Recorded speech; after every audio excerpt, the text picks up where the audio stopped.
Hi, everyone. I wanted to share these 4 secrets that helped a recent patient of mine achieve triple the amount of deep sleep that he's getting at night in only 2 weeks and improve his sleep recovery scores to the high 80s on his Oura Ring. So, if you are a hard charging entrepreneur like him, I can guarantee that it will improve your energy and your clarity so you can make more progress on your business during the day. So, let's get started helping you achieve similar results. The first secret here is a good wind down routine. So we tend to be more focused on morning routines and getting our morning off to a great start, but that great morning actually starts the night before with a good wind down routine and a high quality sleep. And the purpose of a good wind down routine is to transition the mind and body into a quiet state. There are 5 brainwave frequencies ranging from very quick gamma waves to very slow delta waves. And it's well known through EEG studies that when we're watching a screen and we're engaging with our phone, we have quicker gamma frequencies occurring in the brain. And so this business owner was not very regimented at night. He would be on his phone, looking at emails, researching or reading. He would watch a few episodes of something on TV and have, stimulating conversations right before bed. So there was little consistency, and our nervous system and our hormones prefer rhythmicity. They prefer that type of consistency. So we have to identify the circadian rhythm that will work best with our system, which is a video all in itself, but just as effective is identifying our ideal bedtime, which is even more important than our wake time, because if we're in the right rhythm, we will naturally begin to wake just before our alarm in the morning. All right, so let's look at how we calculate this. For example, if you needed to wake at 6 a.m. to get ready for work, you would want to count backwards 7.5 hours to your ideal bedtime. So that'd be 10:30 at night. And that means lights out, in bed, ready for sleep at that time. Um, and this bedtime is a starting point. So it may need some adjustment as individual sleep cycles can vary in the duration. So try the new bedtime for a week, and the goal is to wake naturally about 5 to 10 minutes ahead of the alarm. And if you find yourself waking significantly ahead of the alarm, then you're going to move the bedtime to slightly later. And if after a week you're still sleeping right through the alarm, then you need to shift the bedtime to a little earlier. But I would do so in 15-minute increments until you wake naturally just before the alarm. So it doesn't throw the sleep cycle off too much. Okay, so now on to the wind down routine, because the process of slowing down our brainwave frequencies can take some time. And so I personally like to start 45 to 60 minutes before bedtime. And I like to break it up into these little 15 to 20-minute chunks or blocks. So here's what a very basic wind down routine can look like. That first 15 to 20 minutes is about doing some mental house cleaning. So the rest of the wind down can focus on slowing things down. So we begin with writing down any to-do list or any thoughts that might show up later in the night and keep you awake, or wake you later in the night thinking of them. So, um, that would make it more challenging to get back to sleep. So you can do this in a physical journal or on your phone, but this is the first step in starting to quiet the mind to prepare it for sleep. Then do your typical nighttime tasks that you normally would, like brushing your teeth, doing a skincare regimen, making sure that your bag is packed for the next day or lunch, or having clothes picked out to save some time or bandwidth in the morning. Um, so that second block of 20 minutes starts with shutting off all the lights in the room and making the bedroom as dark as possible so that you don't get any light stimulation into the eyes. I would also recommend a either pink noise machine to drown out some of the ambient noise that occur during the night, or those soft earplugs if you're constantly being disrupted by noise. Next is our body temp. So our body temperature needs to drop 2 degrees for us to fall asleep and stay asleep, because our metabolism is going to slow down during sleep, and we want room temperature to be nice and cool. So this is usually between 66 to 70 degrees for most people. I have my thermostat set for one and a half to 2 hours before bed to start cooling it down in the house. So now in your dark, cool room, you're going to start to engage in some light, gentle stretching of the upper body and lower body. So the neck, the chest, the back, hamstrings, quads, maybe. Nothing strenuous, nothing that's going to increase the heart rates or make you effort a lot. Just nice, easy quieting of the physical body. Okay, so this should begin to slow brainwave frequencies from that beta frequency to alpha frequency. Okay, now that last 15 to 20 minutes, that third block is getting into bed, closing the eyes, and engaging in a functional breathing practice, which I'm going to go over here in a moment. It's also part of my free course. If you're interested, there'll be a link below that you can click on.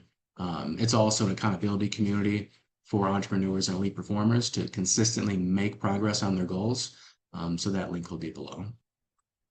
Or you can engage in an easy meditation like Transcendental Meditation or TM, or even just listening to soft nature sounds or binaural beats, if that's your thing. If you are a person that still needs some stimulation to fall asleep, and this level of quietness would make your brain race even more and not be able to shut off, then I would start with listening to a podcast that you're not going to be engaging with too much, something that can be on in the background and just barely be noticed. And as you get more comfortable with the process of the wind down and your brain starts to feel more comfortable with the quiet, then you can move towards a functional breathing practice, which has been shown in EEG studies to slow brain waves to that theta frequency so that we drop immediately into that delta slow wave sleep frequency and have very efficient deep sleep during the night and wake feeling more rested and more energetic for the day. This patient, this entrepreneur started following this exact wind down routine actually, and within a week had objective improvement in his data and subjective improvement, feeling that he got better and more restful sleep. So the second secret, as I mentioned, is this functional breathing practice, okay? And I want to pause here for a moment and just stress the importance of this. Nearly every patient that I've had over the past 6 years has said this is the most powerful thing that they do to improve their productivity, their clarity, their energy, and their sleep. Now, most people brush it off initially because they think, how powerful can focusing on my breathing correctly really be? And I've had hundreds of patients, hundreds of case studies and results to show just how powerful it actually is. So please do not make the mistake of skipping this. It's very physiologically potent. So focus in. I'm going to walk you through it right now. First, let's discuss the why. The first thing this type of slow-paced diaphragmatic breathing does is it stimulates baroreceptor activity. That's these cluster of neurons that are in the carotid sinuses here in the neck and in the aorta and the chambers of the heart. And they respond to these pressure changes in the vessels when we breathe at really slow rates, okay, about 6 breaths a minute. And when they become activated, they inhibit all of this sympathetic fight or flight nervous system activity. They completely shut it down, take it offline, and it turns on or activates our parasympathetic, which is that rest, relax, feel at ease system. At the same time, it stimulates vagus nerve activity, which again activates more parasympathetic restful activity. And the reason the vagus nerve is so important is because its origin starts in the brainstem, actually, and it travels down the body and it connects to every organ system on its way down to the pelvis. So it has this really broad, restful action throughout our entire body.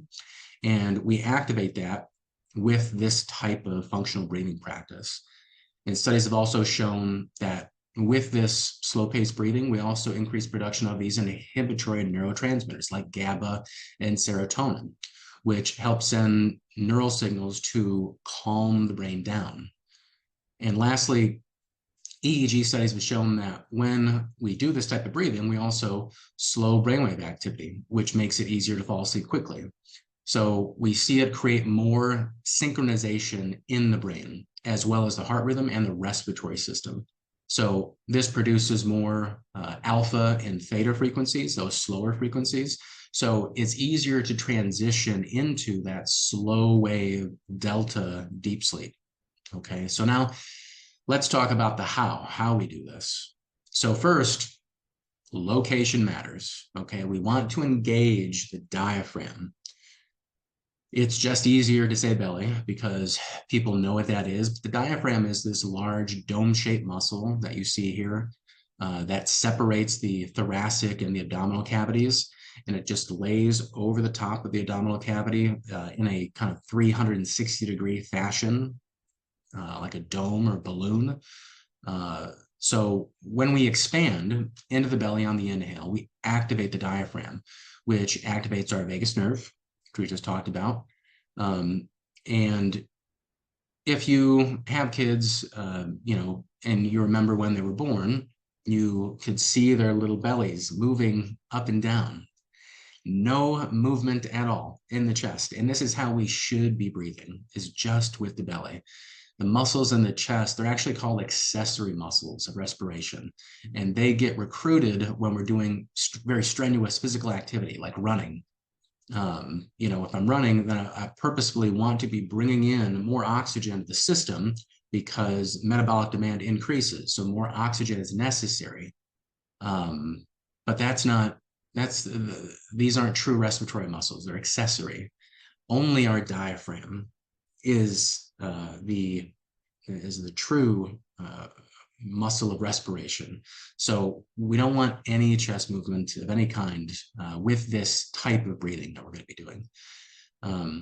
Next is in and out through the nose, in and out through the nostrils. This humidifies and filters the air, as well as being smaller holes, right? So air that enters in through the nostrils, we don't overbreathe. We don't take in too much air during rest. With mouth breathing, we can take in too much and much more than we need metabolically at rest. So some people need to do pursed lip breathing to slow down their exhale. So on the exhale, that's okay for a short period. If you do need to do that. Third is silent. So you shouldn't be able to hear yourself breathing. Okay, so if you can hear yourself breathing, you're over-breathing. You're taking in too much. And when we over-breathe for just 3 minutes, actually, that decreases the amount of oxygen going to the brain here by 40% because we disrupt the blood chemistry and the pH of the blood. It changes how oxygen is bound to hemoglobin and how it gets delivered to the tissues. So we want to avoid this over-breathing as best we can. If you have a pulse ox at home, that goes on the finger that shows blood oxygenation. We're trying to shoot between 96 to 98% saturation of oxygen. That's optimal, actually. Next is equal ratio, okay, as far as the inhale-exhale ratio. We don't want any gaps or any pauses, any holding of the breath. We want it to look like this, so not these gaps, pauses, or holds. So again, this can lead to these dysfunctional breathing patterns, and that changes how our nervous system operates and how the blood chemistry changes. So we never want the inhale to be longer than the exhale because then we're over-breathing. So again, for most, we want it 5 seconds on the inhale, 5 seconds on the exhale. This seems to work best universally for most. This is a 10-second breath cycle, so 6 breaths per minute. And at this slow rate, as I said, we activate those baroreceptors. We activate that cluster of neurons that I was talking about earlier on the last slide.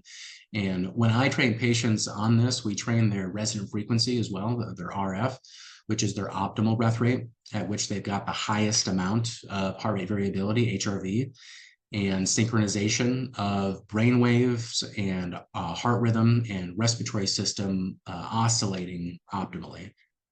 So if you want more info on that and how to identify it and train it, I put a training in my free community on School, which is called Healthy Founders. I also train patients once they get to a certain point to extend their exhale by a second or a half second, depending on their breathing mechanics, their resonant frequency. and how they've progressed with their practice. So we can extend the exhale just a little bit once they start to progress. And then lastly here, the key word to this type of breathing is effortless, okay? We want it slow, gentle, as effortless as possible, okay? It's not deep breathing. A lot of people say deep breathing. It's actually more of a shallow breath. And some people at first, they actually feel like they're not getting enough air, which is not true. It's actually a trick of our brainstem because it gets used to a certain set point or certain baseline breath rate, which tends to be quicker with most people. So when we slow things down with this practice, we get signals from the brainstem to take in these larger breaths, or we start yawning. And that is this mechanism to reset that quicker pattern that the brainstem is used to. It does not want to have to consciously think about breathing. That's a feature of the nervous system, to put something onto autopilot so that we don't have to think about it. So when we start to consciously slow things down, the brainstem tries to protect us and reset that old, quicker pattern to open up more bandwidth for sensory input, right? So to keep me aware of my environment and keep me safe. So it can take a week or so until this response calms down, where you stop getting those signals to take in a deep breath or to yawn during or after this breathing practice. Now, the prescription is 20 minutes twice a day. Okay, so that's what it takes, usually in the morning on waking and at night before bed. This patient, this entrepreneur that I was working with, actually added a midday practice as well, about half of the week, and noticed very quick improvement, falling asleep quicker and getting more restful sleep, feeling more at ease during the day, right? And he had much greater clarity and more energy in that very short amount of time. Okay, so the third secret here is optimizing our dietary rhythm. Okay, so our digestion functions very similar to our circadian rhythm, meaning it's stimulated during the morning and afternoon, and it decreases activity in the evening and during the night. So working with this rhythm of our body to support optimal sleep and healthy sleepers, within the first 20 minutes of sleep, we achieve that slow wave sleep or deep sleep, and we secrete the most growth hormone at that point in the night. And if we don't achieve that earlier deep sleep due to a larger meal still digesting or alcohol consumption still being processed by the liver, we don't get as much growth hormone and there's less repair. So digestion needs to be shut off for us to fully enter into that repair mode. And because digestion, absorption, assimilation is a very complex orchestration, the process can take a while depending on the heaviness of the meal and the complexity of the meal that we consume. So a small meal that's simple, right, not very complex, can finish processing in 2.5, 3 hours, while a larger meal that's more complex, right, more animal protein, more fat, can take 5 hours to fully process. And if we fall asleep while this process is still taking place, it tends to be lighter sleep. A lot of that meal gets stored into fat and is not processed properly. So we get lower quality sleep and metabolic issues in the long term.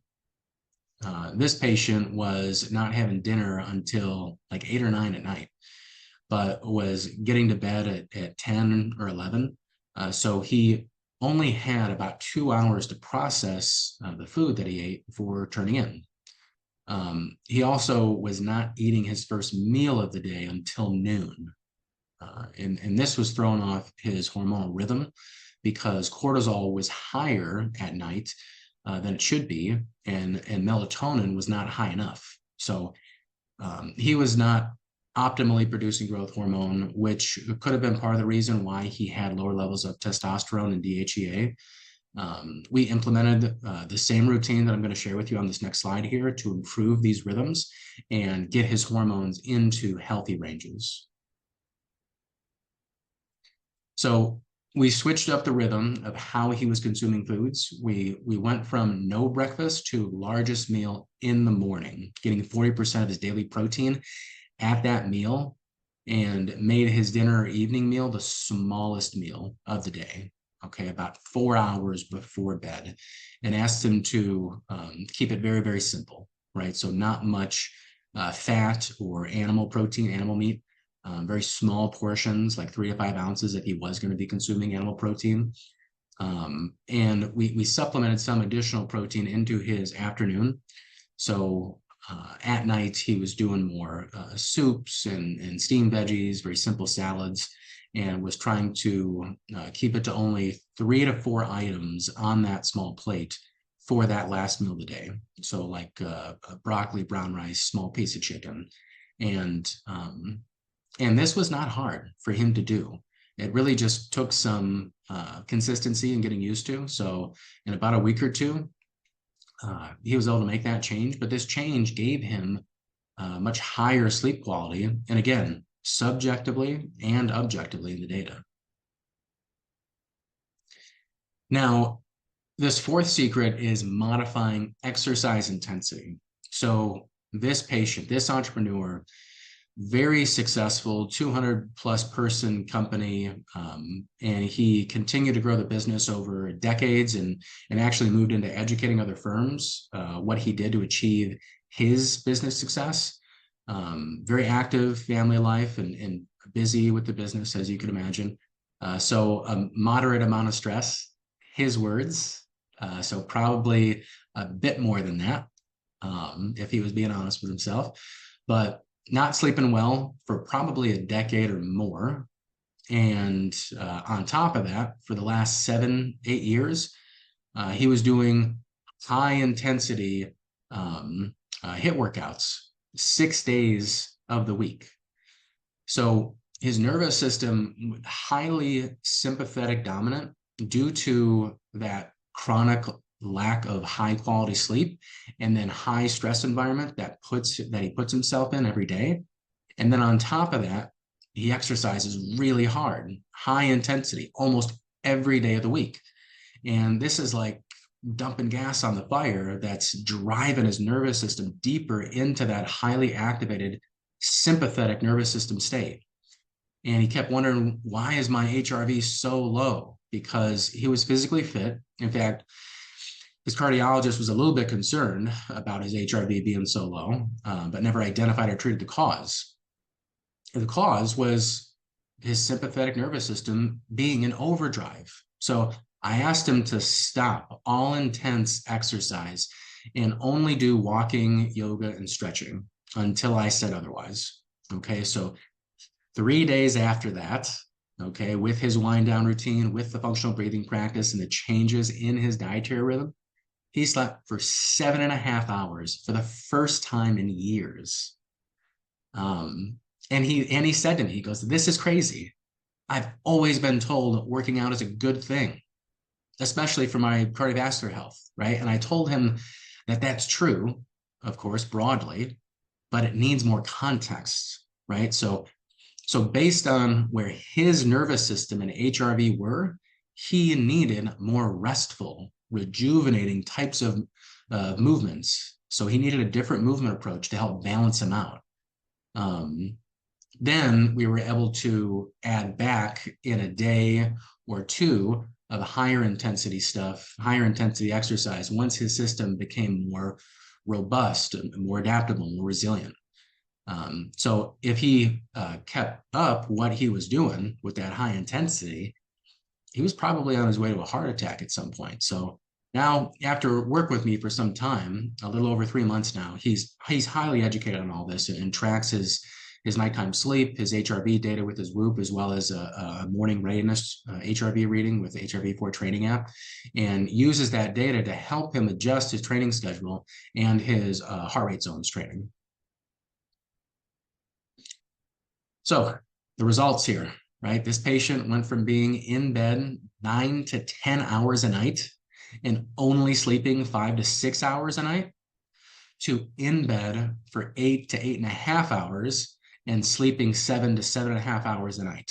So That is a huge improvement in sleep efficiency, or the amount of time that's actually spent asleep while in bed. That's sleep efficiency. So dramatic improvement. This also took his Oura sleep recovery scores from the 50s and 60s into the high 80s in only a couple of weeks' time.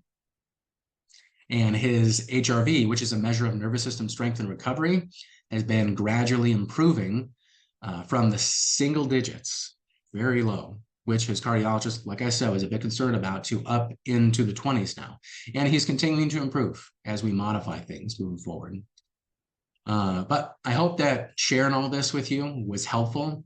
If you got value from it or enjoyed it, please click the link below to request access to my free community on Skool. It's called Healthy Founders, and it's a community for entrepreneurs looking to improve their health and performance by receiving accountability to make progress on their goals and receive high quality health and performance information with opportunities for direct one-on-one access with me for health and performance insights. So there's a lot of really useful trainings in there, as well as access to the community and the accountability.